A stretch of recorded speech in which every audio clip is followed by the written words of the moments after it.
Swayam Prabha. Digital India. Educated India.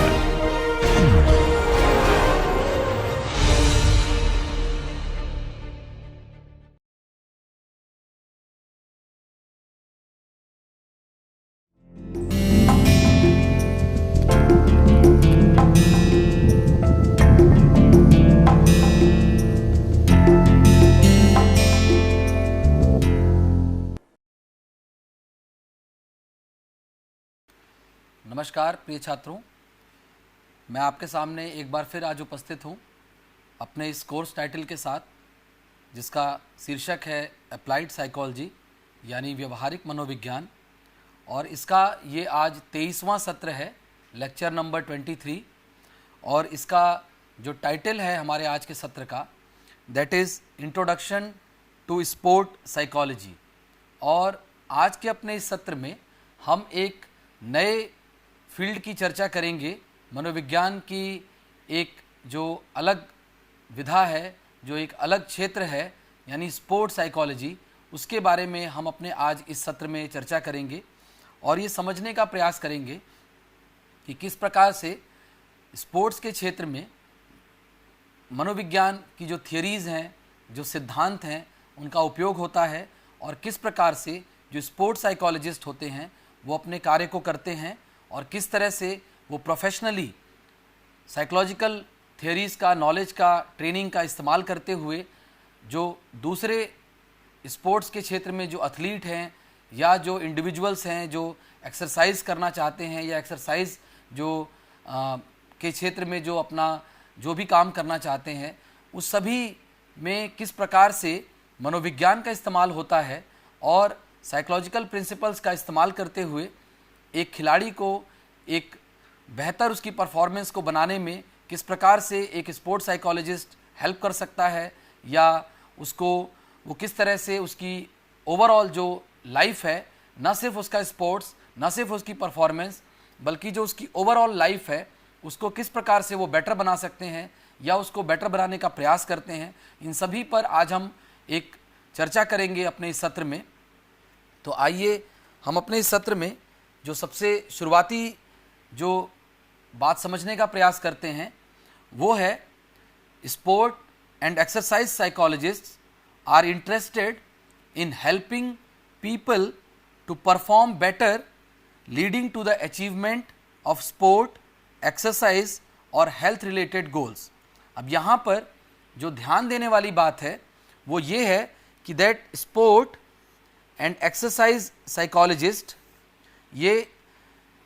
इनका जो हम यहाँ देखते हैं that the word that is interested, और दूसरा शब्द जो है that is helping people to perform better, leading to the achievement of sport, exercise और हेल्थ रिलेटेड गोल्स। अब इसको समझने के लिए मैं आपके सामने दो उदाहरण प्रस्तुत करूँगा। इसमें प्रथम उदाहरण जो है वो हम एक प्रोफेशनल एथलीट का उदाहरण लेंगे और यहाँ पर सपोज जो एथलीट ए है, अगर हम इसको एथलीट ए की संज्ञा दें अपनी इस स्टोरी में, तो एथलीट ए जो है वो एक प्रोफेशनल रनर बनना चाहता है और वो ओलंपिक्स में पार्टिसिपेट करना चाहता है। तो इस हिसाब से जो एथलीट ए है वो निरंतर बहुत कड़ी मेहनत करता है और साथ ही साथ वो बहुत ज़्यादा अपने डाइट से लेकर के, अपनी प्रैक्टिस को लेकर के, अपनी हेल्थ को लेकर के, उन सभी पहलुओं पे वो बहुत ज़्यादा फोकस करता है और वो बहुत ज़्यादा प्रयास करता है, क्योंकि उसका एम्बिशन है कि वो ओलंपिक्स में अपनी कंट्री के लिए वो ओलंपिक्स में खेले और वो वहाँ पर मेडल प्राप्त कर सके। इस तरह की उसकी इच्छा है या इस तरह का उसका एम है। तो यहाँ पर हम ये देखते हैं कि जो एथलीट है वो कहीं ना कहीं अपने इस एम को लेकर के बहुत अधिक मेहनत कर रहा है, बहुत ज़्यादा उसके एफर्ट्स हैं और इसलिए वो जो भी हो सकता है, चाहे वो ट्रेनिंग हो, चाहे वो डाइट हो,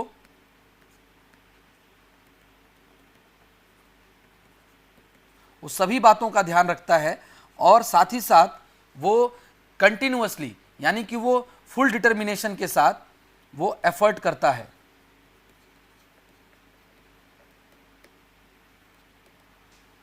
तो यहाँ पर जो देखने वाली बात है कि पिछले 4 सालों से ये एथलीट, जिसकी उम्र आज के समय में 21 ईयर्स है,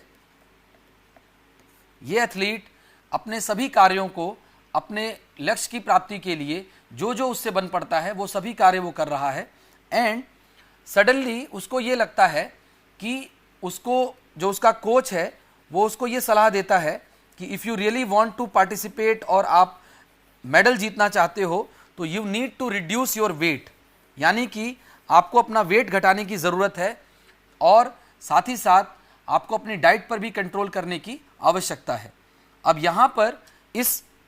सजेशन के बाद, जो कि उसको अपने कोच से मिलता है, उस सजेशन के बाद ये अपनी डाइट को कंट्रोल करता है और साथ ही साथ अपने वेट को भी रिड्यूस करता है। But while doing all this, इस सब को करते वक्त इस एथलीट को कमज़ोरी महसूस होने लगती है और विद द टाइम उसको ये लगने लगता है कि इसकी परफॉर्मेंस बेहतर होने के बजाय पहले से और ख़राब हो गई है, यानी कि जो उसकी टाइमिंग थी, रनिंग की जो उसकी टाइमिंग थी, वो अब और ज़्यादा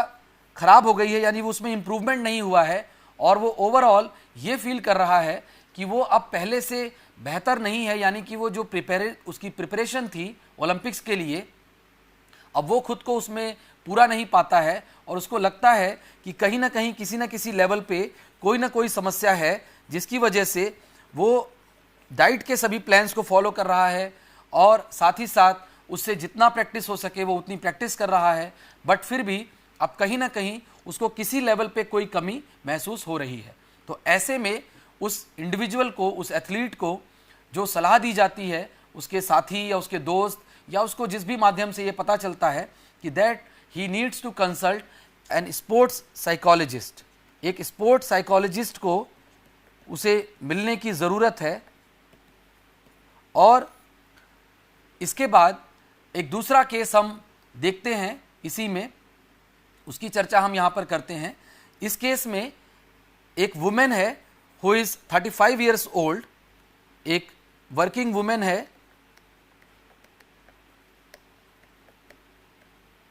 हु इज़ 35 ईयर्स ओल्ड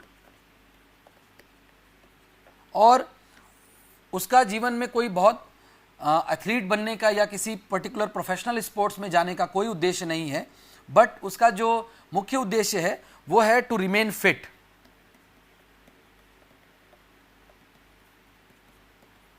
और साथ ही साथ वो ये भी चाहती है कि जो उसका ओवरऑल जो हेल्थ है वो भी बेहतर रहे और उसका वेट भी जो आज के समय में थोड़ा ज़्यादा है वो कम हो जाए। तो इसके लिए इस वुमेन ने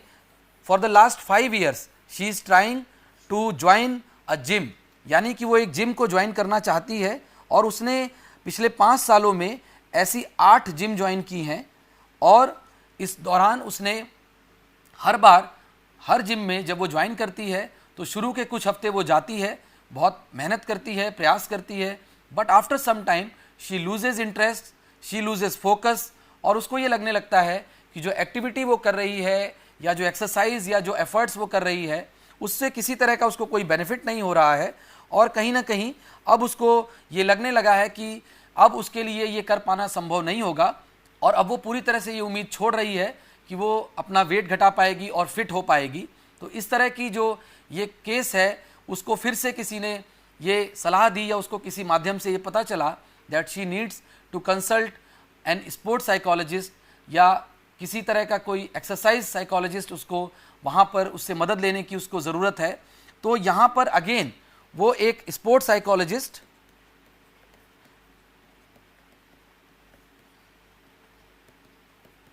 या एक्सरसाइज साइकोलॉजिस्ट को वो अप्रोच कर सकती है। और ये दोनों ही जो केसेस हमने यहाँ पर अभी जिनका जिक्र किया, इससे हमें एक बात समझने में मदद मिलेगी और वो ये है कि पहले केस में जहाँ पर वो प्रोफेशनल एथलीट के रूप में खुद को डेवलप करना चाहता है वो इंडिविजुअल, वो एक स्पोर्ट्स साइकोलॉजिस्ट को अप्रोच करेगा और दूसरे केस में इसकी बहुत प्रोबेबिलिटी है कि वो जो लेडी है जो खुद को केवल फिट रखने के लिए जिम करना चाहती है वो एक एक्सरसाइज साइकोलॉजिस्ट को अप्रोच करेगी, या उसकी जो हेल्प करने वाला जो एक्सपर्ट होगा वो मे बी एक स्पोर्ट्स साइकोलॉजिस्ट ना होकर के एक एक्सरसाइज साइकोलॉजिस्ट भी हो सकता है। तो इस तरह से हम ये देखते हैं कि इन दोनों में कोई बहुत ज़्यादा विशेष अंतर तो नहीं है, बट ये उस एक्सपर्ट की अपनी चॉइस है कि वो किस क्षेत्र में ज़्यादा कार्य करना चाहता है। क्योंकि एक्सपर्ट जो यहाँ पर हम जो स्पोर्ट्स साइकोलॉजिस्ट या एक्सरसाइज साइकोलॉजिस्ट की बात कर रहे हैं,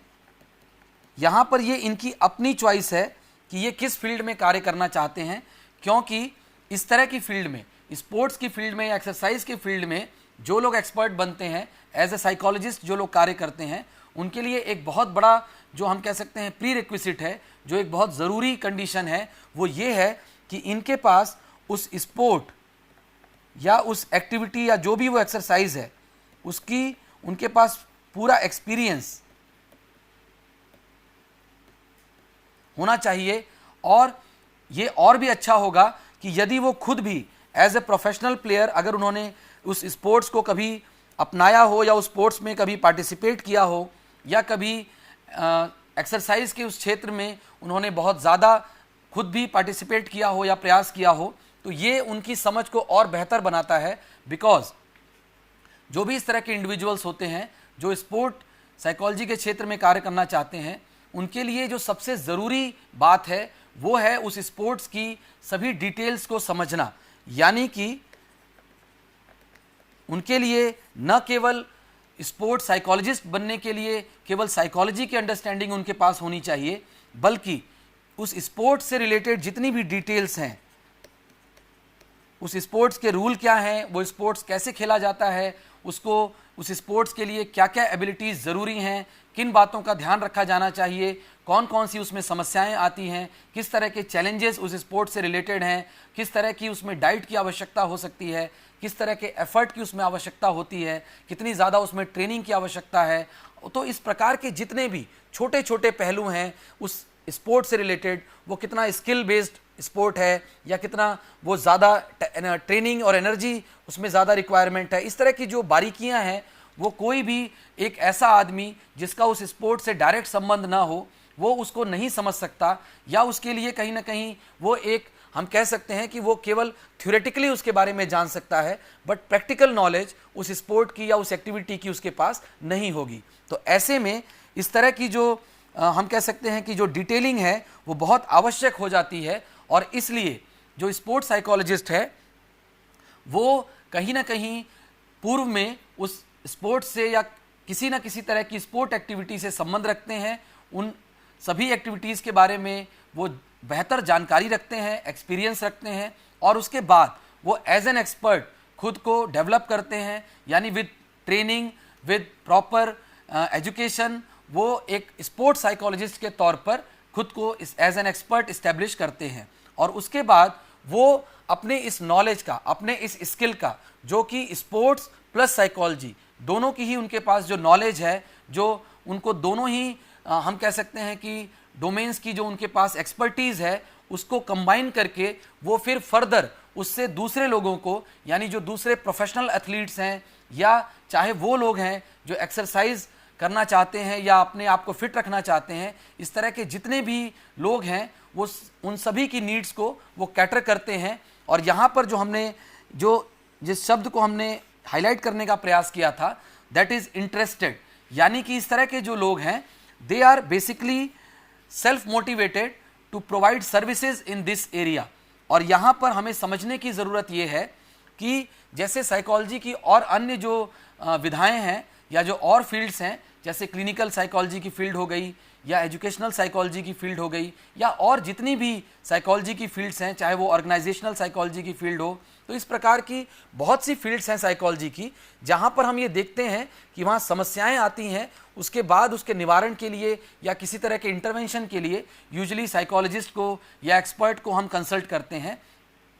बट यहाँ पर स्पोर्ट्स साइकोलॉजी में यूजुअली ये देखा जाता है कि जो एथलीट्स होते हैं या जो इंडिविजुअल्स होते हैं जो एक्सरसाइज करना चाहते हैं या खुद को फिट रखना चाहते हैं, अमूमन उनको कोई विशेष प्रकार की कोई समस्या यानी कि कोई प्रॉब्लम उनकी लाइफ में नहीं होती है। और यदि हम उनकी जो प्रोफेशनल गोल्स हैं उसको अगर थोड़ी देर के लिए साइड कर दें तो उनकी ओवरऑल जो रूटीन लाइफ है उसमें कोई बहुत ज़्यादा उनको डिस्टरबेंस या किसी तरह की कोई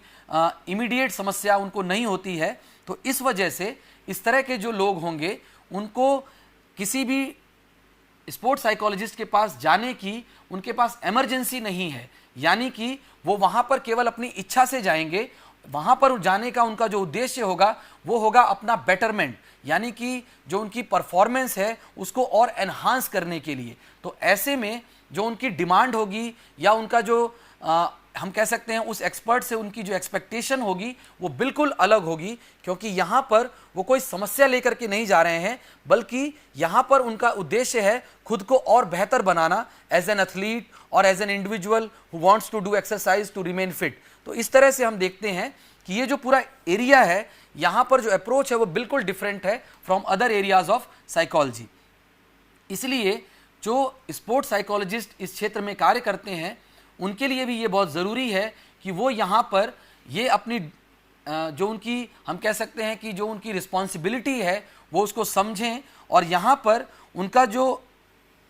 कार्य है उसमें उनका जो फोकस है that should be on helping people on how to make them better, how to enhance their performance, how to get them motivated to achieve more. तो यहाँ पर जो उद्देश्य है वो बिल्कुल डिफरेंट है अदर फील्ड से, अगर हम इसको ध्यान से देखें तो। इस तरह से स्पोर्ट एंड एक्सरसाइज साइकोलॉजिस्ट जो हैं वो अपना कार्य करते हैं। अब यहाँ पर एक और हमारे सामने कई बार ये बात आती है दैट जो स्पोर्ट्स साइकोलॉजिस्ट होने का दावा बहुत सारे लोग करते हैं, और इसके लिए हम ये देखते हैं कि बहुत सारे कई बार एडवर्टीजमेंट्स भी तमाम तरह के लोग इस तरह का फ्लोट करते हैं that they are good and specialist in this area, और उनके बहुत सारे ऐसे क्लाइंट रहे हैं कि वो फ्यूचर में चल के आगे बहुत बड़े एथलीट बने हैं या बहुत बड़ी बड़ी सेलिब्रिटीज़ या इस तरह के लोग उनके क्लाइंट्स रहे हैं, और वो खुद को एक प्रोफेशनल स्पोर्ट्स साइकोलॉजिस्ट होने का दावा करते हैं। बट मैनी ए टाइम्स ये देखा गया है कि इस तरह के लोग जो ये दावा पेश करते हैं कहीं ना कहीं उनके पास वो प्रोफेशनल एक्सपर्टीज़ जो लाइसेंस की उनको आवश्यकता होती है या जिस तरह का उनके पास ट्रेनिंग या प्रॉपर सर्टिफिकेशन होना चाहिए वो उनके पास मौजूद नहीं होता है, और वो केवल अपने अनुभवों के आधार पे या दो चार क्लाइंट्स की मदद से या इस तरह का वो एक ऑरा क्रिएट करते हैं दैट दे आर एक्सपर्ट, और वो प्रोफेशनल हैं उस एरिया के और सर्टिफाइड हैं उस कार्य को करने के लिए। तो इस प्रकार की कई बार हम कहते हैं कि हमें समस्याएं देखने को मिलती हैं जहां पर रियल प्रोफेशनल्स जो होते हैं वो सामने नहीं आ पाते या लोग उनसे नहीं मिल पाते, बल्कि इस तरह के लोग जो अपना एडवर्टीजमेंट ज़्यादा करते हैं, बल्कि उनके पास कोई किसी तरह का कोई सर्टिफिकेशन या किसी तरह की कोई एक्सपर्टीज़ नहीं होती उस विषय में या इस एरिया में, वो अपने आप को ज़्यादा हाईलाइट करते हैं, ज़्यादा अच्छे से प्रेजेंट करते हैं। तो इस कारण से कई बार एक कन्फ्यूजन क्रिएट हो जाता है कि रियल जो स्पोर्ट्स साइकोलॉजिस्ट है, एक सर्टिफाइड स्पोर्ट्स साइकोलॉजिस्ट है, वो कौन है, और जो एक नॉन सर्टिफाइड यानी कि एक हम कह सकते हैं एक हद तक फेक जो है, जो अपने आप को क्लेम कर रहा है, उनके बीच में एक अंतर करना भी बहुत ज़रूरी हो जाता है। इसके बाद another important thing about sports psychology is that sports psychologist needs to build effective working relationship and also need to establish trust with their client. यहाँ पर किसी भी स्पोर्ट्स साइकोलॉजिस्ट के लिए जो दो बहुत ज़रूरी बातें हैं, उसमें एक है कि अपने जो क्लाइंट है उसका, यानी जो उसका एथलीट, यहाँ पे हम अगर एथलीट ही इसको रखें या वो स्पोर्ट्स पर्सन जो कि उसका क्लाइंट भी है यहाँ पर, उसको उसके साथ एक बेहतर रिलेशनशिप बनाना, एक ट्रस्टफुल एनवायरनमेंट क्रिएट करना बहुत ज़रूरी है।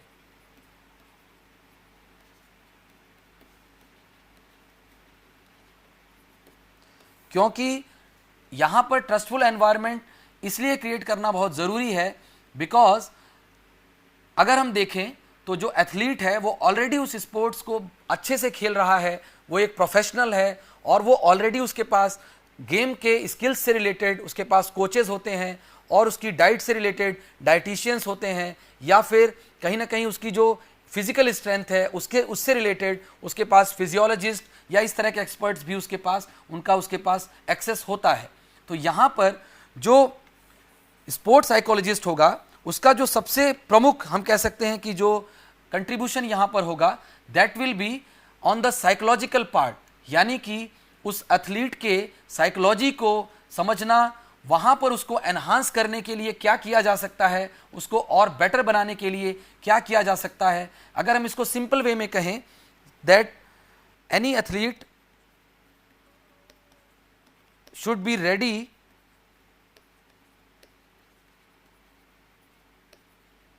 For the competition. और ये जो हम बात यहां पर कह रहे हैं that athlete should be ready, तो ये एक प्रकार की हम कह सकते हैं वो अपने गेम से रेडी हो सकता है, उसके पास वो सारे स्किल्स मौजूद होंगे और साथ ही साथ ये एथलीट जो है ये फिजिकली भी फिट होगा, ये पूरी तरह से प्रिपेयर्ड होगा, but there is a good possibility कि वो मेंटली प्रिपेयर्ड ना हो, यानी कि ये हो सकता है कि कहीं ना कहीं उसको अंदर से ये कमी लग रही हो कि वो उस कंपटीशन में पार्टिसिपेट करने के लिए या परफॉर्म करने के लिए मेंटली पूरी तरह से फिट या रेडी नहीं है। तो ऐसे केस में उसको ज़रूरत पड़ सकती है एक स्पोर्ट्स साइकोलॉजिस्ट की, एक ऐसे कंसल्टेंट की जो कि स्पोर्ट्स की समझ भी रखता हो और साथ ही साथ साइकोलॉजिकली उस एथलीट को वो हेल्प कर सके। तो इस तरह की जो कंडीशन है वहाँ पर हम ये देखते हैं कि जो एथलीट है उसको एक स्पोर्ट्स साइकोलॉजिस्ट की वहाँ पर नीड होगी। जैसे कि अगर एक एग्जांपल मैं आपके सामने दूं तो रिसेंटली अगर आप देखें तो क्रिकेट की जगत में एक प्लेयर है जिसको हम ऑस्ट्रेलिया का प्लेयर है जो कि जिसका नाम है ग्लेन मैक्सवेल, और उसको हमने देखा था कि रिसेंटली उसने एक ब्रेक लिया था क्रिकेट से, और वो केवल उसने इस नाम पे लिया था कि he wanted to have some kind of mental break from the game, यानी कि अब उसको ये कहीं ना कहीं लगने लगा था कि वो मेंटली उस गेम को खेलने के लिए कैपेबल नहीं है। तो इस प्रकार से हम ये देखते हैं कि एक प्लेयर को जो कि प्रोफेशनल है, अपने उस खेल में बहुत ज़्यादा हम कह सकते हैं वो एक्सीलेंट है और वो बहुत इंटरनेशनल लेवल पे परफॉर्म कर चुका है और कहीं ना कहीं उसका बहुत बड़ा नाम है, उसके पास सब कुछ है, बट फिर भी एक ऐसा टाइम आता है कि उस प्लेयर को ये लगता है कि वो किसी ना किसी मेंटल फटीग से गुजर रहा है या किसी तरह का उसकी एक गेम से कहीं ना कहीं वो खुद को प्रिपेयर्ड नहीं पाता है। तो इस तरह की एक मेंटल स्टेट उसको महसूस होती है और वो उसको कहीं ना कहीं चाहता है कि वो उससे बाहर आए किसी तरीके से, और वो फिर से जैसे गेम को वो पहले एंजॉय करता था, वो जिस तरीके से गेम को पहले अप्रोच करता था, वो दोबारा उसी तरह से उस गेम को खेलना चाहता है या उसी एंथुजियाज्म के साथ, उसी प्रिपेयर्डनेस के साथ वो वापस उस गेम को खेलना चाहता है। तो इस तरह की जो उसकी मनोदशा है या उसकी जो हम कह सकते हैं मेंटल स्टेट है, ये समझने के लिए एक स्पोर्ट्स साइकोलॉजिस्ट को उस स्पोर्ट्स पर्सन के साथ या उस एथलीट के साथ एक बेहतर ट्रस्टफुल रिलेशनशिप बनाना बहुत अनिवार्य है। बिकॉज जब तक ये ट्रस्टफुल एनवायरनमेंट क्रिएट नहीं होगा तब तक वो एथलीट या वो स्पोर्ट्स पर्सन अपने जो उसकी रियल जो फीलिंग्स हैं या उसकी रियल जो थॉट्स हैं वो उनको शेयर नहीं करेगा, और जब तक वो ऐसा नहीं करेगा, जब तक वो ओपन अप नहीं होगा, जब तक वो अपनी रियल समस्या को शेयर नहीं करेगा, तब तक स्पोर्ट्स साइकोलॉजिस्ट किसी भी तरह का कोई भी इंटरवेंशन या कोई भी ट्रीटमेंट या कोई भी स्ट्रेटेजी वहाँ पर प्लान नहीं कर सकता, और वो किसी भी प्रकार से हेल्प भी नहीं कर पाएगा उस स्पोर्ट्स पर्सन की। तो इसलिए एक वर्किंग एनवायरनमेंट बनाने के लिए जहाँ पर कि स्पोर्ट्स साइकोलॉजिस्ट अपने उस प्लेयर को या अपने उस एथलीट को हेल्प कर सके, उसको उसकी परफॉर्मेंस को एनहांस करने के लिए, बेटर करने के लिए उसको वो मोटिवेट कर सके या उसको जो इंटरवेंशंस हैं वो प्रोवाइड कर सके, इसके लिए बहुत ज़रूरी है कि उनके बीच में एक ट्रस्टफुल रिलेशनशिप हो और साथ ही साथ दोनों के बीच में एक दूसरे के लिए रिस्पेक्ट भी हो, साथ ही साथ एक दूसरे को हेल्प करने की या एक दूसरे से कुछ भी इंफॉर्मेशन हाइड आउट न करने की उनके अंदर एक ट्रस्टफुल रिलेशनशिप डेवलप होनी चाहिए। इसके बाद जो अगली बात हम करेंगे, that is the primary goal of the sport and exercise psychologist should be the client's welfare। यानी कि यहाँ पर एक और बात जो यहाँ पर ध्यान देने योग्य है वो ये है कि स्पोर्ट्स साइकोलॉजिस्ट का एक एम तो ये है कि वो अपने क्लाइंट को, जो कि इस केस में एक स्पोर्ट्स पर्सन है, न केवल उसको वो एक ऐसी उसकी परफॉर्मेंस को एनहांस करने के लिए वो प्रयास करे, यानी कि जो अल्टीमेटली एम है एक स्पोर्ट्स पर्सन का कि वो कॉम्पिटिटिव गेम्स में पार्टिसिपेट करे, मेडल्स लाए और रिवॉर्ड्स पाए, इस तरह का जो उसका गोल है उसके तहत वो उसकी परफॉर्मेंस को एनहांस करने में किस तरह से हेल्प कर सकता है, ये तो इम्पॉर्टेंट है ही, बट इससे भी ज़्यादा इम्पॉर्टेंट ये है कि ओवरऑल उस गेम को खेलने के बाद जो स्पोर्ट्स पर्सन है या जो एथलीट है उसकी जो ओवरऑल जो लाइफ है वो किस तरह से बेटर हो सकती है। बिकॉज अगर एक पर्सन को स्पोर्ट्स में वो पार्टिसिपेट करता है तो there is a good chance कि वो जीत भी सकता है और वो हार भी सकता है, कि यानी कि win and loss both are part of the game. और ऐसे में कई बार ये होता है that several sports person they are not very good at handling loss, यानी कि जीतना तो सबको पसंद है, जीतने के बाद उस चीज़ को एंजॉय करना या उस चीज़ को उसके बाद लाइफ में पॉजिटिविटी आती है, बट ऐसा भी हो सकता है that several times the athlete और the sports person will not get desirable consequences, यानी कि उसको जो वो चाहता है अचीव करना अपने उस स्पोर्ट्स में, कई बार वो उसको नहीं भी मिलेगा। तो ऐसी स्थिति में उसको अपनी ओवरऑल जो उसकी लाइफ है वो डिस्टर्ब ना हो, क्योंकि उसके गेम का जो एस्पेक्ट है कहीं ना कहीं उसके जो उसकी अचीवमेंट्स हैं या जो उसकी ओवरऑल जो हम कह सकते हैं स्पोर्ट्स के रिलेटेड जो उसकी फीलिंग्स हैं, उससे उसकी जो लाइफ है, जो उसकी रूटीन लाइफ है, जो फैमिली लाइफ है या जो उसकी सोशल लाइफ है, वो अफेक्ट नहीं होनी चाहिए। और एक स्पोर्ट्स साइकोलॉजिस्ट का ये एक बहुत इंपॉर्टेंट रोल यहाँ पर होता है कि वो इंश्योर करे कि गेम की जो उसकी फीलिंग्स हैं, चाहे वो गेम में उसका परफॉर्मेंस अच्छा हो रहा है या नहीं हो रहा है, इसकी वजह से उसकी जो लाइफ है यानी जो उसकी नॉर्मल लाइफ है वो अफेक्टेड नहीं होनी चाहिए। यानी कि कहीं ना कहीं उसका जो ओवरऑल वेलफेयर है वो भी स्पोर्ट्स साइकोलॉजिस्ट के लिए इंपॉर्टेंट एस्पेक्ट है जिसका ध्यान दिया जाना ज़रूरी है। देन इस सभी अपने काम को करने के लिए स्पोर्ट्स साइकोलॉजिस्ट जिन मेथड्स का यूज़ करते हैं टू एसेस द क्वालिटीज़ और एबिलिटीज़ ऑफ द क्लाइंट, यानी कि क्लाइंट जब हम यहाँ बोलते हैं तो स्पोर्ट्स पर्सन या एथलीट की हम बात करते हैं, तो ऐसे में जो भी वो व्यक्ति है जो एक स्पोर्ट्स साइकोलॉजिस्ट से हेल्प ले रहा है, वो अपनी जो भी प्रॉब्लम्स हैं या जो भी उसकी डिमांड्स हैं उन सभी को वो उससे शेयर करेगा, या उसकी जो भी हम कह सकते हैं कि वो अपने गेम से संबंधित जो भी डिफ़िकल्टीज़ फील करता है या मेंटल स्टेट में उसके जो भी उसको लगता है कि उसको यहाँ पर ब्लॉक हो रहा है या इस तरह से वो चीज़ें उसके दिमाग में आ रही हैं कि वो कॉन्फिडेंस फील नहीं कर पा रहा है, या इस तरह से कोई भी जो उसको मेंटली कोई भी ऐसी समस्या उसको अगर फील होती है रिलेटेड टू द स्पोर्ट, तो वो अपने उस हम कह सकते हैं कि एक्सपर्ट के साथ शेयर करेगा। और साथ ही साथ साइकोलॉजिस्ट जो होगा, स्पोर्ट्स साइकोलॉजिस्ट, वो ये भी इंश्योर करेगा कि वो उस एथलीट के बारे में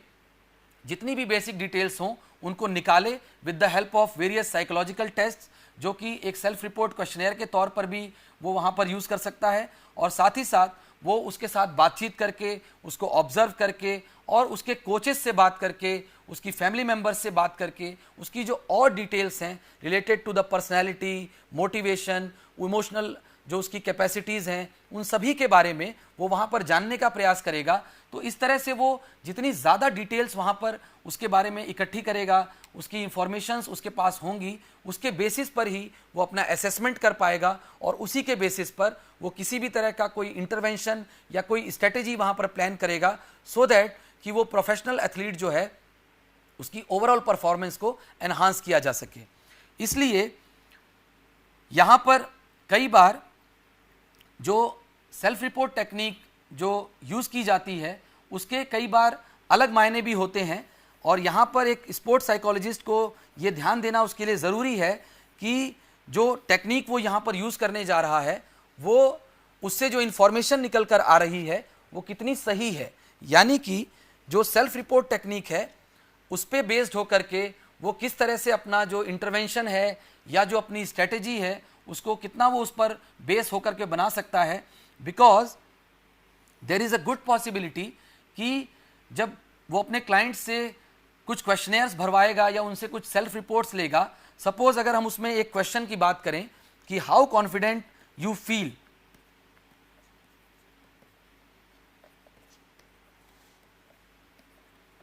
about participating in the competition। अगर ये सवाल हो तो हम ये समझते हैं कि यहाँ पर, या अगर एक दूसरा सवाल है कि how prepared you are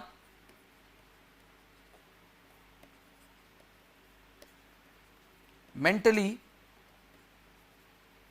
for this competition, अगर इस तरह का हम क्वेश्चन उसके सामने रखेंगे in the form of self report, तो ऑब्वियसली इसका जो आंसर मिलेगा, अगर हम उसको एक रेटिंग स्केल पर भी रखें 1 to 5, where 1 is low and 5 is very high, तो यहाँ पर कई बार ये देखने को मिलता है दैट एथलीट्स वो इस तरह के क्वेश्चंस का जो रेटिंग है वो हायर एंड पे कर देते हैं, क्योंकि कई बार उन्हें ये लगता है कि जो डिज़ायरेबल है, यानी कि जो वो खुद एक्सपेक्ट करते हैं कि उनका कॉन्फिडेंस हाई होना चाहिए, या उनकी जो प्रिपेयर्डनेस है, मेंटल प्रिपेयर्डनेस, वो हाई होनी चाहिए, तो इस वजह से जो रिपोर्टिंग वो करते हैं कहीं ना कहीं वो फ्लॉड होती है, या कह सकते हैं उसमें मिस्टेक होता है, क्योंकि वो खुद इस बात को नहीं समझ पाते कि यहाँ पर उन्हें रियलिटी बतानी है, न कि कोई डिज़ायरेबल आंसर देना है या जो वो एक्सपेक्ट करते हैं वो उन्हें बताना है, बल्कि यहाँ पर उन्हें रियल जो उनकी उस समय की जो स्थिति है वो उन्हें यहाँ पर बतानी है, ताकि उनके एक्सपर्ट के पास, जो साइकोलॉजिस्ट है, उसके पास एक रियल इमेज पहुंच सके, या रियल सिचुएशन का उसको एसेस करने में आसानी हो सके, ताकि उस पर बेस होकर के वो अपना फ्यूचर जो भी स्ट्रेटजी होगी या इंटरवेंशन होगा उसको वो प्लान कर सकता है। तो इसके साथ साथ हम बात करेंगे कि दैट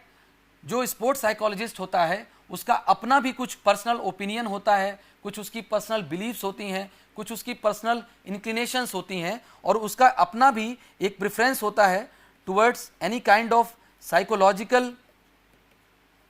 अप्रोच, यानी कि वो जो स्पोर्ट्स साइकोलॉजिस्ट है वो खुद किस प्रकार के हम कह सकते हैं कि साइकोलॉजिकल अप्रोच को वो ज़्यादा बिलीव करता है, ये भी कहीं ना कहीं बहुत हद तक इस चीज़ को हम कह सकते हैं प्रभावित करेगा कि जो उसका अप्रोच होगा towards providing intervention to the athlete और स्पोर्ट्स पर्सन, वो बहुत हद तक इस बात पर डिपेंड करेगा। और यहाँ पर हम ये नहीं कह सकते कि कोई भी पर्टिकुलर साइकोलॉजिकल अप्रोच एक दूसरे अप्रोच से ज़्यादा बेहतर है या ख़राब है, बल्कि जब हम एविडेंस बेस्ड जाते हैं, इस सवाल को देखते हैं, तो हमें ये पता चलता है कि that almost all the psychological approaches they have, हम कह सकते हैं कि उनके सभी के सपोर्ट में रिसर्चेज हैं, फाइंडिंग्स हैं, यानी सभी अलग अलग कंडीशंस में वर्क करते हैं और ह्यूमन बिहेवियर को एक्सप्लेन करते हैं, और उसको प्रिडिक्ट करने में और कंट्रोल करने में वो अलग अलग तरीके से ये सभी अप्रोचेस हम कह सकते हैं कि कारगर होते हैं। और इसमें एक बहुत बड़ा जो इम्पॉर्टेंट जो पॉइंट है वो ये है कि जो प्रोफेशनल उसको यूज़ कर रहा है उस अप्रोच को, वो खुद उस अप्रोच में कितना बिलीव करता है, वो खुद उस अप्रोच को कितना ज़्यादा वो प्रेफर करता है, ये बहुत मायने रखता है। और इंडिविजुअल केस टू केस, यानी कि अलग अलग केसेस में अलग अलग अप्रोचेस ज़्यादा बेनिफिशियल हो सकते हैं। तो इस तरह से कोई भी एक पर्टिकुलर अप्रोच हर कंडीशन के लिए हम नहीं कह सकते कि वो प्रभावशाली होगा या वो बेहतर होगा, बल्कि डिपेंडिंग ऑन द एक्सपर्ट, यानी कि जो स्पोर्ट्स साइकोलॉजिस्ट है, and depending on the context and depending on the needs of the sports person, कौन सा साइकोलॉजिकल अप्रोच ज़्यादा बेहतर होगा उस पर्टिकुलर कंडीशन में, ये सभी ये हम कह सकते हैं कि ये एक केस टू केस स्पेसिफिक होता है। इसलिए जो स्पोर्ट्स साइकोलॉजिस्ट है उसका अपना जो इंक्लिनेशन होगा, उसकी अपनी जो बिलीफ होगी, वो भी यहाँ पर बहुत मायने रखता है। तो ट्रेडिशनली हमें 4 मेजर साइकोलॉजिकल फ्रेमवर्क्स देखने को मिलते हैं, specially in the field of sports psychology, और इनमें पहला है दैट इज साइकोडायनामिक अप्रोच, और एज वी नो कि सिगमंड फ्रायड का जो साइको एनालिसिस का जो अप्रोच है ये उसी पर बेस्ड है। और इसमें यूजुअली ये देखा जाता है कि हमारी जो इनर फीलिंग्स हैं, यानी अनकॉन्शियस में जो हमारी फीलिंग्स हैं, उनको उसमें जो हमारी ईड है, ईगो है, सुपर ईगो है, उसके तहत जो हमारी जो एनर्जी है वो हमारी ईड से हमें मिलती है। तो इस तरह से इस अप्रोच को मानने वाले कहीं ना कहीं ये देखेंगे कि हमारे अंदर कौन से वो थॉट्स हैं जो हमारी परफॉर्मेंस को कहीं ना कहीं ब्लॉक कर रहे हैं एज ए स्पोर्ट्स पर्सन। तो इस तरह के अप्रोच जो स्पोर्ट्स साइकोलॉजिस्ट जो इसमें प्रैक्टिस करेंगे या इसको ज़्यादा वो प्रिफर करेंगे, वो इस तरह के अप्रोच के साथ अपने क्लाइंट को वो कोशिश करेंगे उसको किसी तरह का इंटरवेंशन प्रोवाइड करने के लिए। देन कम्स बिहेवियरिज्म, और इस पर्टिकुलर अप्रोच को जो स्पोर्ट्स साइकोलॉजिस्ट प्रिफर करेंगे, they will try to use reinforcement, और वो रीइंफोर्समेंट की मदद से यानी रिवॉर्ड एंड पनिशमेंट, इसकी मदद से वो कोशिश करेंगे कि कैसे एक इंडिविजुअल के अंदर हम उस डिज़ायरेबल बिहेवियर को स्ट्रेंथन कर सकते हैं और अनडिज़ायरेबल बिहेवियर को कैसे हम वहाँ से रिमूव कर सकते हैं। इसके लिए जो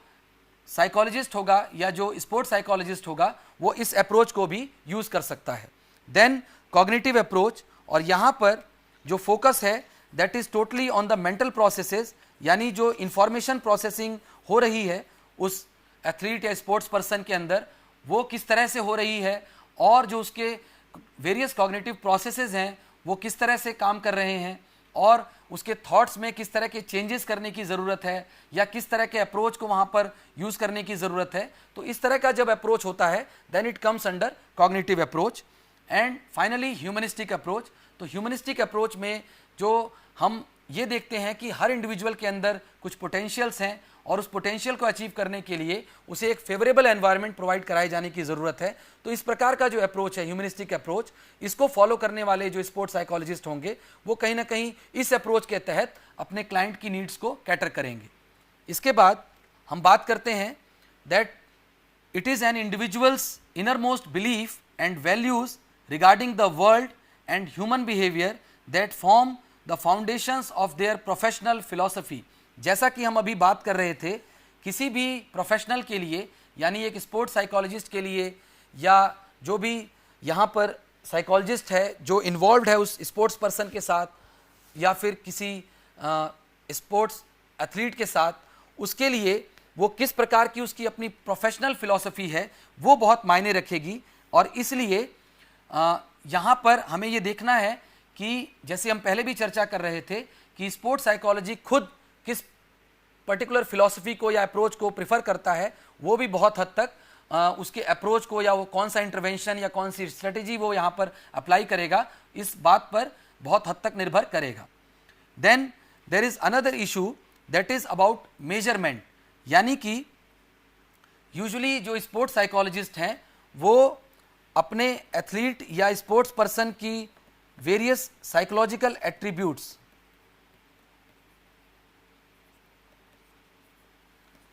को मेजर करने की उनकी कोशिश होती है, बिकॉज उससे उन्हें एक आइडिया लग पाता है कि जो प्रेजेंट मेंटल स्टेट है उस एथलीट की वो क्या है और उसमें किस तरह के इंटरवेंशंस की या किस तरह की स्ट्रेटजीज़ की वहाँ पर रिक्वायरमेंट है, और साथ ही साथ वो फ्यूचर में जब उस इंटरवेंशन को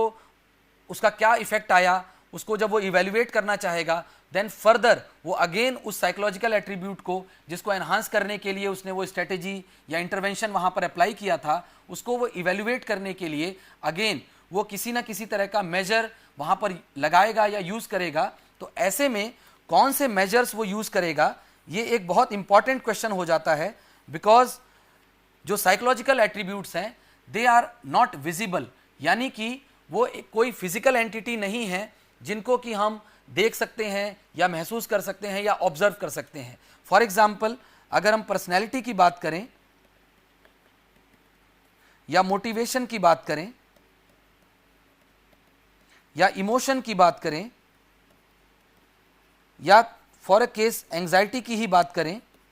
तो इस तरह के जितने भी ये साइकोलॉजिकल एट्रीब्यूट्स हैं ये कहीं ना कहीं इनका हम डायरेक्ट ऑब्जर्वेशन नहीं कर सकते, but we can only think about them and we only know कि ये एग्जिस्ट करते हैं और ये हमारे बिहेवियर में मैनिफेस्ट होता है। तो कहीं ना कहीं जो अदर एक स्पोर्ट्स पर्सन की हम कह सकते हैं जो स्किल्स हैं या जो उसकी फिजिकल स्ट्रेंथ है उनके बारे में हमारे पास डेफिनेट मेजर्स होते हैं, चाहे वो उसकी स्किल टेस्ट से लेकर के हों। जैसे सपोज अगर वो एक रनर है तो उसकी जो टाइमिंग आ रही है उसकी ट्रैक पे उस रेस को पूरी करने के लिए वो हमारे पास एक कंक्रीट क्राइटेरिया है वहाँ पर, जिससे हम ये पता लगा सकते हैं कि उसकी एक्चुअल उस समय पोजीशन क्या है या उसका जो स्किल सेट है वो क्या है, और उसकी फिजिकल स्ट्रेंथ की अगर हम बात करें, चाहे वो वेट हो या उसकी जो कैपेसिटी है to lift any kind of weight, या जो भी उसकी इंडिविजुअल जितनी भी उसकी फिजिकल कैपेसिटीज़ हैं, उन सभी को हम मेजर कर सकते हैं। तो ये सभी जिस तरीके से हम मेजर कर पाते हैं, साइकोलॉजिकल एट्रीब्यूट्स के केस में ये पॉसिबल नहीं हो पाता है। और इसलिए यहाँ पर जो मेजर्स हम डेवलप करते हैं या यूज़ करते हैं वो वैलिड और रिलायबल होना बहुत आवश्यक हो जाता है। और किसी भी मेजर के लिए वैलिड होना बहुत इंपॉर्टेंट इसलिए भी है बिकॉज अगर वो मेजर वैलिड नहीं होगा देन उसके बेसिस पर जो भी हमारे रिजल्ट मिल रहा है, कहीं ना कहीं जो साइकोलॉजिकल एट्रीब्यूट हम उस एथलीट का हम मेजर करना चाह रहे हैं, अगर वो उसको ठीक तरीके से वैलिडली अगर वो उसको मेजर नहीं कर रहा है, देन जो भी वैल्यू हमें मिल रही है, किसी भी तरह की कोई भी वैल्यू या न्यूमेरिकल वैल्यू जो हमारे पास आती है, उसका कोई भी मीनिंग हमारे लिए नहीं होगा। तो इसलिए यहाँ पर एक वैलिड स्केल होना या एक वैलिड मेजर होना बहुत आवश्यक है, बिकॉज ये देखा गया है कि दैट कोई मेजर रिलायबल हो सकता है, यानी कि अगर उसके अंदर किसी प्रकार का कोई एरर है तो हर बार वो एरर चूंकि वहां पर प्रेजेंट है तो रिलायबिलिटी उसकी स्टिल हाई हो सकती है किसी मेजर की, but validity will be low, because किसी भी स्केल के वैलिड होने के लिए जो एक प्राइमरी रिक्वायरमेंट है वो ये है कि वो स्केल उसी चीज़ को मेजर करे जिसके लिए वो बनाया गया है। यानी कि जिस पर्टिकुलर साइकोलॉजिकल एट्रीब्यूट को मेजर करने के लिए हमने वो स्केल या वो मेजर डेवलप किया है, अगर वो उसको मेजर नहीं कर पा रहा है देन वो स्केल वैलिड नहीं होगा। तो इसलिए एक स्पोर्ट्स साइकोलॉजिस्ट के लिए एक वैलिड मेजर और एक रिलायबल मेजर होना ज़रूरी है। और इसीलिए जब तक ये कंडीशन पूरी नहीं होती तो उनके बेसिस पे जो भी रिजल्ट उसे मिलेंगे वो उससे किसी भी प्रकार का कोई भी इंटरप्रिटेशन वो नहीं कर पाएगा, और इस वजह से वो कोई भी फर्दर अपना इंटरवेंशन या कोई भी स्ट्रेटेजी प्लान नहीं कर पाएगा। देयरफॉर यहाँ पर स्पोर्ट्स साइकोलॉजिस्ट जो हैं उनके लिए बहुत ज़रूरी है कि वो स्पेसिफिक उस कंडीशन से रिलेटेड, यानी कि उस एथलीट की जो नीड्स हैं, उस पर्टिकुलर स्पोर्ट्स की जो डिमांड्स हैं, उसके बेसिस पे जो सबसे फिट वहाँ पर मेजर है वो उसका उपयोग करे, और साथ ही साथ ये भी इंश्योर करे कि वो वैलिड भी है और रिलायबल भी है। Then the next point is that researchers argue strongly that athletes conceptualize emotions differently than people in general. They argue that scales should be sport or exercise specific. यानी कि जैसे हम अभी बात कर रहे थे कि स्पोर्ट्स साइकोलॉजिस्ट को इस बात का ध्यान रखना चाहिए कि यूजुअली जो स्पोर्ट्स पर्सन जिस तरीके से सोचते हैं, अपने गेम को जिस तरह से वो अप्रोच करते हैं, उनकी जो थिंकिंग है वो जो नॉर्मल पॉपुलेशन है उससे वो काफ़ी हद तक अलग होती है, क्योंकि उनकी जो अप्रोच है वो एक स्पोर्ट्स को लेकर के एक प्रोफेशनल अप्रोच है। इसलिए जो उनका ओवरऑल हम कह सकते हैं जो उनके साइकोलॉजिकल एट्रीब्यूट्स होंगे वो गेम रिलेटेड होंगे, स्पोर्ट्स रिलेटेड होंगे, उसमें एक प्रोफेशनल अप्रोच होगा, उसमें एक कॉम्पिटिटिव अप्रोच होगा। इस वजह से जो जनरल पॉपुलेशन के अंदर वो साइकोलॉजिकल एट्रीब्यूट्स हमें जिस फॉर्म में देखने को मिलते हैं, कहीं ना कहीं उनके बीच में एक डिफरेंस हो सकता है, या वो डिफरेंस कई बार हो भी सकता है और कई बार नहीं भी हो सकता है। बट एक स्पोर्ट्स साइकोलॉजिस्ट को हमेशा इस बात का ध्यान रखना चाहिए कि वो एप्रोप्रिएट मेजर का यूज़ करे ताकि वो उस स्पेसिफिक स्पोर्ट या एक्सरसाइज से संबंधित जो उसकी साइकोलॉजी है उसको वो सही तरीके से मेजर कर सके। इसके लिए हम एक एग्जाम्पल यहाँ पर ले सकते हैं ऑफ एंग्जाइटी। अगर देखा जाए तो anxiety is usually suppose to be negative, क्योंकि ये एक प्रकार का नेगेटिव इमोशन है जो हमारे लिए डिस्टरबेंस क्रिएट करता है और कहीं ना कहीं हम इससे छुटकारा पाना चाहते हैं। तो अगर नॉर्मल पॉपुलेशन की हम बात करें तो नॉर्मल पॉपुलेशन एंग्जाइटी से खुद को दूर रखना चाहेगी, यानी कि वो एंग्शियस फीलिंग से खुद को बचाएंगे, या इस तरह की फीलिंग उनको वो रिपोर्ट करेंगे कि वो इसे पसंद नहीं कर रहे हैं, या इस तरह का जो एंशियस स्टेट है वो उनके लिए डिस्टर्बिंग है। बट अगर हम यहाँ पर बात करें एक एथलीट की या एक स्पोर्ट्स पर्सन की, तो हमें यह देखने को मिलता है कि इनके केस में it has been found that anxiety is not always bad, यानी कि sometimes anxiety is also good for them, क्योंकि वो उनके परफॉर्मेंस को एनहांस करने के लिए, उनको ज़्यादा मेहनत करने के लिए वो मोटिवेट करती है और उनको एनर्जाइज करती है। कहीं ना कहीं परफॉर्मेंस से रिलेटेड जो उनकी एंजाइटी है, जो उनके अंदर एक प्रकार का एक अनईजी फीलिंग है, वो कहीं ना कहीं उनको ज़्यादा प्रैक्टिस करने के लिए ज़्यादा मोटिवेटेड उनको रखता है, और इस तरह से वो ज़्यादा एनर्जाइज्ड फील करते हैं, ज़्यादा फोकस्ड फील करते हैं। तो हम ये देख सकते हैं कि किस तरह से anxiety for general population is a different concept, but for athlete ये एक डिफरेंट कॉन्सेप्ट की तरह वर्क करता है। तो ऐसे में हमें यहाँ पर ये ध्यान देना चाहिए कि स्पोर्ट स्पेसिफिक और जो कंडीशन स्पेसिफिक यानी स्पोर्ट्स पर्सन स्पेसिफिक हमारे पास मेजर है कि नहीं, और वो उसके लिए हम कह सकते हैं कि कहीं ना कहीं उस पर्टिकुलर सिचुएशन से रिलेटेड वो मेजर सही से वैलिडली उस चीज़ को मेजर कर रहा है कि नहीं, ये हमें इंश्योर करना ज़रूरी होता है। इसके बाद हमें ये भी देखना है कि जो मेजर हम यूज़ कर रहे हैं that has to be fit for the purpose, और इसके लिए अगर हम ये एक दूसरा उदाहरण लें, क्योंकि बहुत सारे मेजर्स जो हैं वो दूसरे लोगों द्वारा डेवलप किए जाते हैं, दूसरे कल्चरल सेटिंग्स में डेवलप किए जाते हैं, या दूसरे लैंग्वेज सेटिंग में डेवलप किए जाते हैं। तो कई बार ये देखा गया है कि बिकॉज वो अलग कल्चरल सेटिंग के लिए, अलग वर्क सेटिंग के लिए, अलग तरह के पॉपुलेशन के लिए उनको डेवलप किया गया है, तो क्या हम उसको स्पोर्ट्स सेटिंग में एक एथलीट के लिए, एक स्पोर्ट्स पर्सन के लिए अप्लाई कर सकते हैं? इस बात का ध्यान दिया जाना बहुत ज़रूरी है। तो ऐसे में तो हमें यह इंश्योर करना as a sports psychologist, as an expert, ये ज़रूरी हो जाता है कि हम ये इंश्योर करें कि जो मेजर हम यूज़ करने जा रहे हैं वो इस पर्टिकुलर स्पोर्ट्स पर्सन के लिए, उसके उस पर्टिकुलर स्पोर्ट्स के लिए और उस ओवरऑल कॉन्टेक्स्ट के लिए बिल्कुल फिट है, और उससे जो हमारा पर्पज़ है वो पूरी तरह से सर्व हो रहा हो। देन हम बात करेंगे साइकोलॉजिकल स्किल्स इंटरवेंशंस की, और ये जो साइकोलॉजिकल स्किल्स इंटरवेंशन है ये एक प्रकार का हम कह सकते हैं it has the objective of enhancing psychological skills to enhance performance, increase enjoyment और अचीव ग्रेटर स्पोर्ट एंड और फिजिकल एक्टिविटी सेल्फ सेटिस्फैक्शन। अब यहाँ पर जो हम ध्यान देते हैं, एक साइकोलॉजिकल स्किल्स की यहाँ पर बात हो रही है, जिसके बारे में हम अभी और चर्चा करेंगे अपने दूसरे पॉइंट में। उसके पहले हम यहाँ पर एक और चीज़ का ध्यान दें, that enhancing performance is one aspect, यानी कि उस एथलीट या स्पोर्ट्स पर्सन की परफॉर्मेंस को एनहांस करना एक एस्पेक्ट है हमारे लिए एज अ स्पोर्ट्स साइकोलॉजिस्ट और एज एन एक्सपर्ट। बट जो दूसरा इंपॉर्टेंट एस्पेक्ट है that is to increase enjoyment, यानी कि कहीं ना कहीं जब हम ये एक्सपेक्ट करते हैं कि जो एथलीट है या जो स्पोर्ट्स पर्सन है, अगर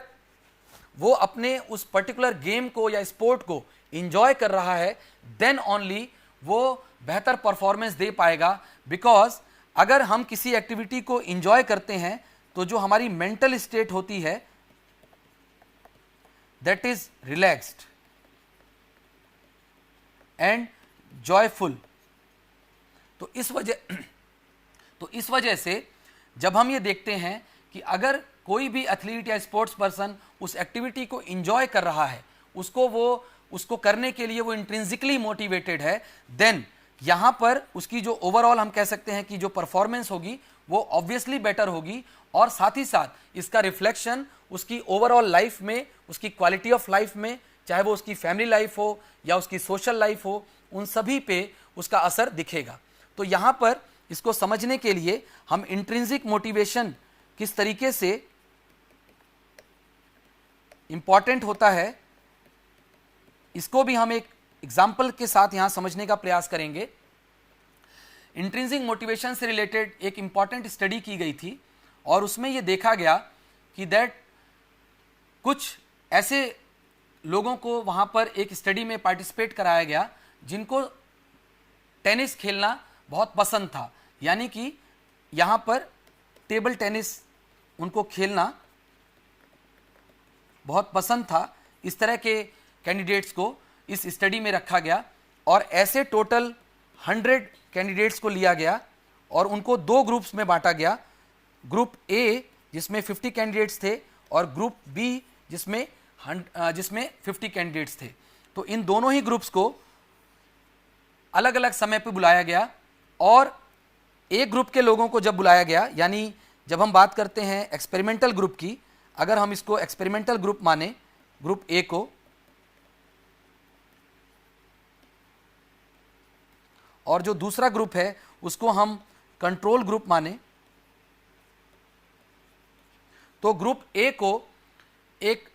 ऑफिस में बुलाया गया और वहां पर उनको कहा गया कि आपको यहां पर एक छोटा सा फॉर्म भरना है, यानी कि आपको यहां पर कुछ बेसिक डिटेल्स अपनी देनी है और उसके आधार पर हम ये देखेंगे कि किस तरीके से आपके जो स्किल्स हैं उनका हम यूज़ कर सकते हैं। यानी उनको रियलिटी नहीं बताई गई कि यहाँ पर बेसिकली हम आपके जो स्पोर्ट्स में जो आपका इंटरेस्ट है उसको हम यहाँ पर टेस्ट करना चाहते हैं, या आपका जो मोटिवेशन है इन दैट स्पोर्ट उसको हम यहाँ पर देखना चाहते हैं।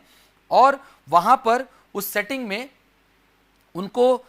वहाँ जहाँ पर उनको बिठाया गया था वेटिंग एरिया में, वहाँ पर टेबल टेनिस की अरेंजमेंट वहाँ पर थी और उनको ये कहा गया कि that if you want then you can play table tennis, आप यहाँ पर खेल सकते हैं। तो उनको चॉइस दी गई कि आप चाहें तो टेबल टेनिस खेल सकते हैं और अगर आप ना चाहें तो आप टेबल टेनिस मत खेलिए। उसके बाद जो दूसरा ग्रुप था कंट्रोल ग्रुप, उसको भी इसी तरह की सेटिंग दी गई और उसके बाद उनको भी इसी तरह की जो परफॉर्मेंस थी, यानी कि वहाँ पर जो उनको टेबल टेनिस खेलने की जो सुविधा थी वो कंट्रोल ग्रुप को भी दी गई। अब इसमें जो एक्सपेरिमेंटल ग्रुप था उसको एक और उसके सामने पॉइंट रखा गया कि चूंकि आप यहाँ पर खाली हैं और अभी जो आपका नंबर आएगा उसमें बहुत टाइम है, तो जो स्पोर्ट्स आप यहाँ खेल रहे हैं उसमें अगर आप बहुत अच्छा स्कोर लाते हैं, उनको एक टारगेट दिया गया कि अगर आप बहुत अच्छा स्कोर लाएंगे तो आपको ये रिवॉर्ड मिलेगा। यानी उनको एक तरह का उससे कूपन एसोसिएट किया गया कि आपको ये शॉपिंग कूपन मिलेगा $100 का। तो इस तरह का कुछ अरेंजमेंट उनको वहाँ पर दिया गया। चूंकि वो खाली टाइम में अभी तक इंजॉय करने के लिए खेलना चाहते थे, बट अब उनकी परफॉर्मेंस के साथ एक्सटर्नल रिवॉर्ड को जोड़ दिया गया। यानी कि अब वो जो टेबल टेनिस खेल रहे हैं, अगर वो उसमें बेहतर खेलते हैं, एक पर्टिकुलर स्कोर से ज़्यादा लाते हैं, देन उनको वो रिवॉर्ड मिलेगा। तो ऐसे में ये देखा गया कि इस तरह के जो कैंडिडेट्स थे जिनके टेबल टेनिस के साथ एक्सटर्नल रिवॉर्ड को एसोसिएट किया गया, यानी कि जो अभी तक प्योरली इंट्रिंसिक मोटिवेशन की वजह से खेल रहे थे, केवल इसलिए खेल रहे थे कि उनको गेम खेलना पसंद है, अब उनको उस गेम के साथ एक्सटर्नल रिवॉर्ड को एसोसिएट किया गया और इसके बाद उनको फिर दूसरे दिन वहाँ पर बुलाया गया। उस दिन के कुछ इस तरह का अरेंजमेंट किया गया कि उनको ये बताया गया कि दैट आज आपका कार्य पूरा नहीं हो पाया और आपको कल फिर आना पड़ेगा। और ऐसे में बहुत सारे कैंडिडेट्स ने वो पर्टिकुलर स्कोर अचीव किया और उनको रिवॉर्ड भी मिला, उनको वो कूपन दिया गया एज प्रॉमिस्ड। तो उसके बाद वो वहाँ से वो कूपन लेकर के चले गए। अगले दिन जब वो फिर वापस आते हैं तो ये देखा गया कि उसमें बहुत सारे जो कैंडिडेट्स थे जो पिछले दिन स्वतः ही उस गेम को खेलना चाहते थे, इंट्रिंसिकली मोटिवेटेड फील कर रहे थे, आज वो सारे जो लोग थे कहीं ना कहीं पिछले दिन का जो रिवॉर्ड उनके साथ एसोसिएट किया गया था इस गेम के साथ, उसकी वजह से अब उनका मन उस गेम को खेलने में नहीं लग रहा था, क्योंकि अब वो उस गेम को खेलने के साथ रिवॉर्ड एक्सपेक्ट कर रहे थे और आज किसी भी तरह का कोई भी रिवॉर्ड उनको अनाउंस नहीं किया गया। तो ये सारी ऑब्जर्वेशन एक दूसरे रूम में बैठे हुए एक्सपेरिमेंटर्स इसको देख रहे थे और उन्होंने देखा कि किस तरह से ये जो सारे पार्टिसिपेंट्स वहाँ पर मौजूद थे उन्होंने कितना टाइम टेबल टेनिस खेलने में दिया। तो ये देखा गया उस स्टडी में कि जो एक्सपेरिमेंटल ग्रुप था जिसके साथ रिवॉर्ड को एसोसिएट किया गया था, उसका जो ओवरऑल जो टाइम जो उसने स्पेंड किया नेक्स्ट डे, यानी पहले दिन के बाद जिस दिन उनको रिवॉर्ड दिया गया उसके अगले दिन जब वो दोबारा आए तो उनका जो खेलने के प्रति जो टेंडेंसी थी वो अपने आप कम हो गई। यानी कि जो उन्होंने टाइम स्पेंड किया टेबल टेनिस में वो बहुत कम हो गया। तो ये कहीं ना कहीं इस चीज़ को दर्शाता है कि अगर हम किसी एक्टिविटी के साथ एक्सटर्नल रिवॉर्ड्स को जोड़ दें तो हमारा जो ओवरऑल जो इंट्रिंसिक मोटिवेशन है वो कम हो जाता है, और इस वजह से कहीं ना कहीं जो हमारी उस गेम को एंजॉय करने की जो कैपेसिटी है या जो हमारी टेंडेंसी है वो कम हो जाती है, और हम ओवरऑल उस गेम से कुछ और एक्सपेक्ट करने लगते हैं। जिस गेम को पहले हम बहुत इंजॉय कर रहे थे या उस स्पोर्ट्स एक्टिविटी को हम पहले बहुत इंजॉय कर रहे थे, तो यहाँ पर जैसा कि इस एग्जाम्पल में भी हमने ये देखा कि किस तरीके से जो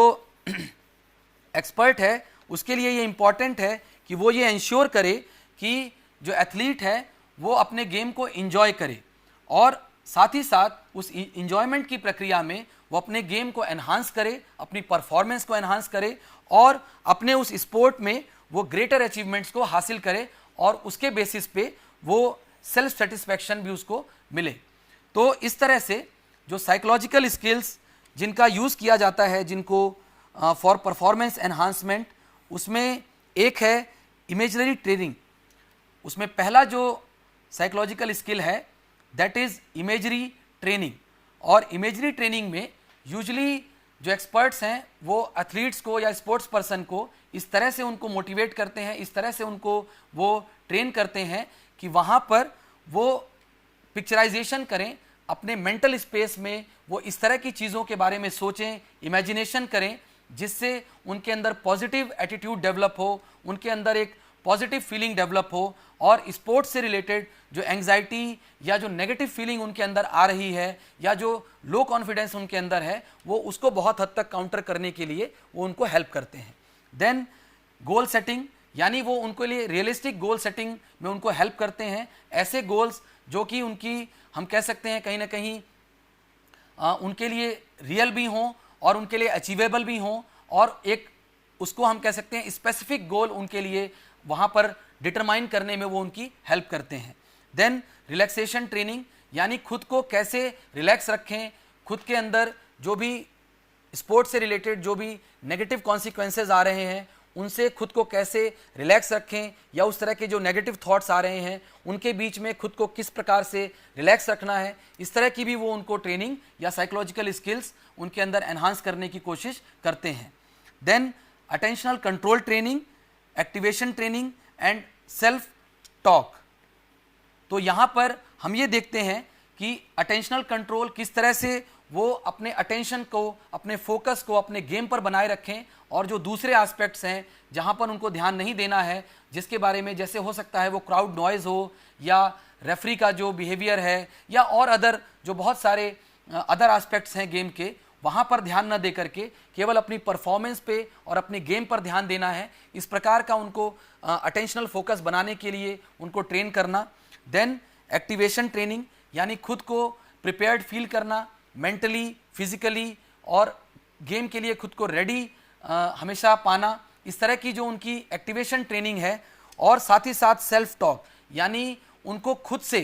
अपने आप की फीलिंग्स को समझना, उनको एड्रेस करना, और इसके लिए खुद से बात करना, यानी खुद के थॉट्स को हम कह सकते हैं कि उसके बारे में अवेयर होने के लिए उनको सेल्फ टॉक के लिए मोटिवेट करना। तो इस तरह के जो साइकोलॉजिकल स्किल्स हैं इनको एनहांस करने के लिए जो स्पोर्ट्स साइकोलॉजिस्ट हैं वो एक एथलीट को हम कह सकते हैं उनके अंदर इन साइकोलॉजिकल स्किल्स को डेवलप करने के लिए वो प्रयास करते हैं। Then finally these skills facilitate improved focus, enhanced emotion regulation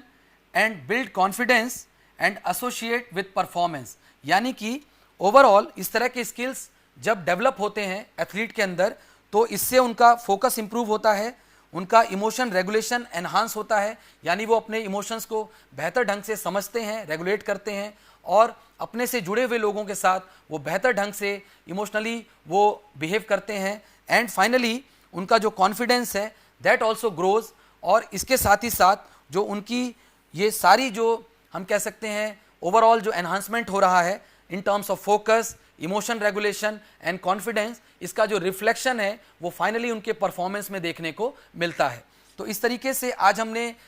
in सभी चीज़ों की बात की जो एक स्पोर्ट्स साइकोलॉजिस्ट एक अपने एक्सपर्टीज़ की मदद से वो किस तरह से दूसरों की यानी स्पोर्ट्स पर्सन्स की और एथलीट्स की हेल्प करते हैं, किस तरह से वो उनकी ओवरऑल लाइफ को बेटर बनाने के लिए वो प्रयास करते हैं, और किस तरीके से वो एथलीट्स को उनकी जो परफॉर्मेंस है, चाहे वो कॉम्पिटिटिव परफॉर्मेंस हो या चाहे वो उनकी ओवरऑल लाइफ हो, किस तरह से उसको वो बेटर बनाने के लिए, किस तरह से उसको एनहांस करने के लिए वो साइकोलॉजिकल स्किल्स का यूज़ करते हैं। तो इन सभी पे हमने आज अपने इस सत्र में चर्चा की। तो आज अपने इस सत्र को हम यहाँ पर समाप्त कर रहे हैं और अपने अगले सत्र में हम स्पोर्ट्स साइकोलॉजी से ही संबंधित जो वेरियस पर्सपेक्टिव्स हैं उनकी चर्चा करेंगे। तो आज के इस सत्र को ध्यानपूर्वक सुनने के लिए आप सभी को बहुत बहुत धन्यवाद। Thank you.